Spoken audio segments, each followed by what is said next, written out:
Oke, saatnya belajar. Hai adik-adik, kali ini kita akan belajar mengenai pengaruh kalor terhadap kehidupan pembelajaran ke-6. Sebelum belajar, kita berdoa dulu ya. Oh iya, jangan lupa untuk subscribe channel ini dan nyalakan tombol loncengnya agar tahu ketika ada video baru. Apakah kalian pernah melihat seseorang melakukan perbuatan tersebut? Nah, kira-kira apa saja ya akibatnya apabila melakukan hal itu? Untuk tahu jawabannya, simak terus videonya. Assalamualaikum warahmatullahi wabarakatuh. Halo anak-anak, apa kabar? Kali ini kita akan belajar materi kelas 5, tema 6, subtema 3, pembelajaran 6. Tetap semangat ya. Tujuan pembelajaran yang akan kita capai adalah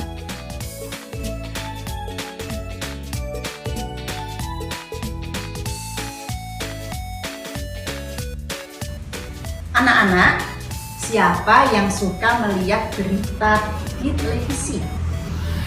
Banyak sekali berita yang bisa kita tahu dari televisi. Salah satunya adalah berita tentang kecelakaan. Mengapa bisa sering terjadi kecelakaan ya? Kecelakaan lalu lintas paling banyak disebabkan oleh kelalaian manusia. Banyak pengguna jalan yang tidak mentaati peraturan lalu lintas. Mentaati peraturan adalah suatu kewajiban setiap orang. Peraturan dibuat agar tertib, aman, dan nyaman. Jika salah satu pihak tidak melaksanakan kewajibannya dengan baik, maka akan timbul permasalahan sosial. Salah satunya adalah kecelakaan lalu lintas. Adakah permasalahan sosial selain kecelakaan lalu lintas? Ini yang akan kita pelajari. anak-anak, salah satu penyebab permasalahan sosial yang terjadi di masyarakat adalah karena adanya pihak yang tidak melaksanakan kewajibannya dengan tanggung jawab. Beberapa permasalahan sosial di masyarakat antara lain pencemaran lingkungan, rusak atau buruknya fasilitas umum, dan perilaku tidak disiplin. Pencemaran lingkungan contohnya membuang sampah di sungai dapat mengakibatkan air sungai tercemar. Pabrik membuang limbah di sungai. Ini juga mengakibatkan air sungai tercemar. Pabrik membuang limbah ke udara. Ini akan berakibat tercemarnya udara. Kemudian ada lagi kendaraan yang sudah tidak layak jalan. Ini akan berakibat mencemari udara dengan bahan berbahaya seperti timbal dan karbon monoksida. Masyarakat membuang bahan berbahaya ke tanah. Ini juga akan mencemari tanah, dapat membunuh organisme di dalam tanah yang diperlukan oleh tumbuhan.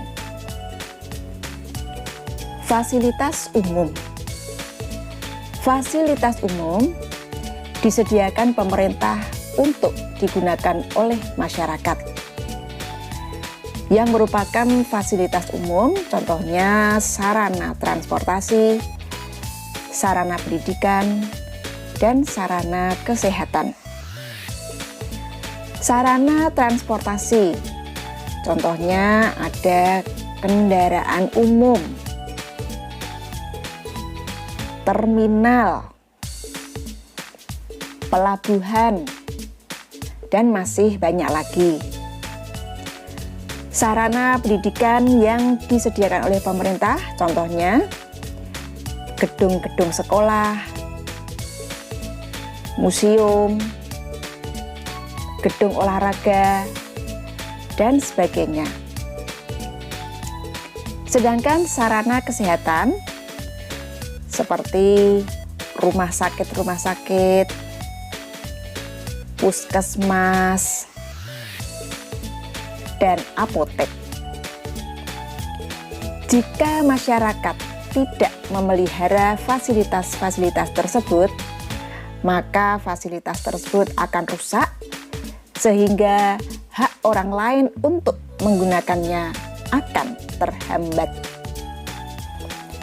Perilaku tidak disiplin. Kecelakaan lalu lintas dan kemacetan merupakan salah satu akibat dari perilaku yang tidak disiplin. Misalnya, menjalankan kendaraan dengan melawan arus. Ini akan sangat membahayakan. Mengendarai sepeda motor di tempat yang tidak semestinya. Misalnya di trotoar. Trotoar itu untuk pejalan kaki.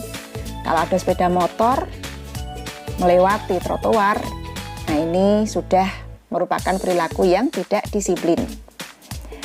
Kemudian memarkir kendaraan di sembarang tempat.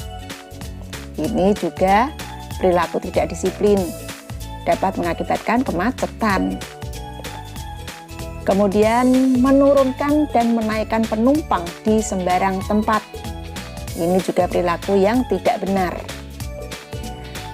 Ada lagi, yaitu menyeberang jalan secara sembarangan. Anak-anak, agar permasalahan sosial tidak terjadi lagi, maka masyarakat harus melaksanakan kewajibannya dengan tanggung jawab. Banyak cara untuk mengingatkan masyarakat luas agar selalu melaksanakan kewajibannya. Salah satunya melalui poster.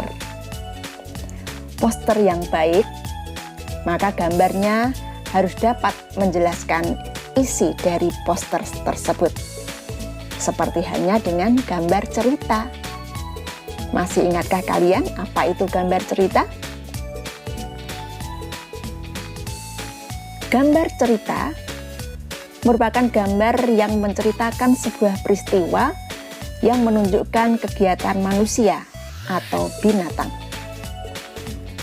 Gambar yang disajikan dapat berupa cerita yang digambar pada media kering maupun media basah. Penggunaan media yang berbeda memerlukan teknik menggambar yang berbeda pula. Menggambar pada media kering dapat menggunakan teknik arsir maupun teknik blok.